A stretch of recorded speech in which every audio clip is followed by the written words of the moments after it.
प्यारे बच्चों, आज हम लोग पढ़ने वाले हैं प्लेटीहेल्मिन्थीज।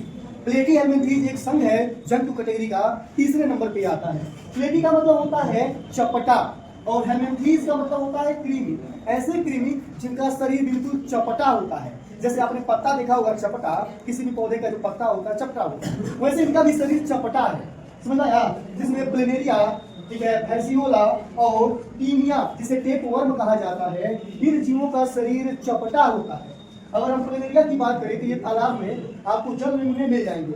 अगर हम इनकी बात करें तो प्लेनेरिया एक ऐसे जीव हैं जिनमें पुनरुद्भवन की क्षमता होती है। अगर इनके शरीर को हम, ठीक है, 3 टुकड़ों में तोड़ दें तो तीनों टुकड़ा फिर से नया ऐसे शरीर बना देगा, ठीक है, अलग अलग 3 शरीर बन जाएगा, समझा गया। उसके बाद फैसियोला की बात करें, ये भी चपटे कृमि होते हैं।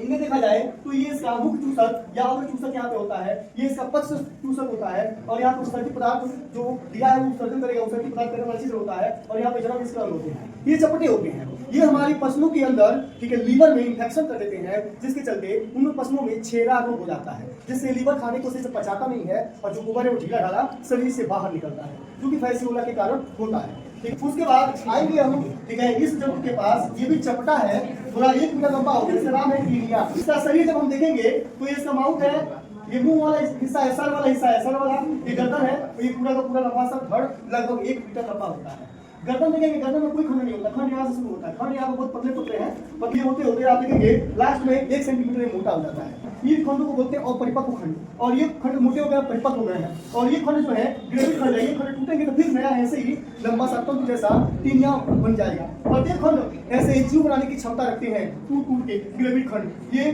परिपक्व खंड भी ग्रेविड खंडों में बदल जाते हैं। यहाँ पर स्कूलें से लगे हुए हैं जिसे चूसे बोलते हैं। ये जरा हम बताएं आपको कि ये जो लोग शुगर का मांस अथवा खाते हैं तो उनके शरीर में ग्रेविड जो खंड होते हैं, ठीक है, जाहिर सी बात है, ठीक है, ये सही तरीके से नष्ट नहीं होते हैं, जिसकी वजह से मनुष्य के शरीर में भी जो आंख होती है वहाँ पर ये ग्रेविड खंड फिर से नए टीनिया का रूप ले लेते हैं, और एक टीनिया के अंदर 500 से लगभग 700 खंड होते हैं। प्रत्येक खंड टूटते हैं तो नया ऐसे, ठीक है, टीनिया बन जाता है।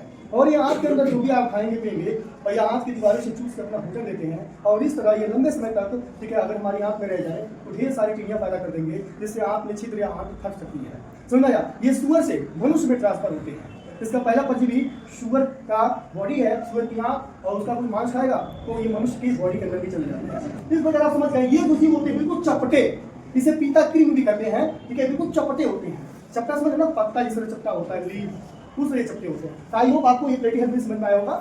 धन्यवाद।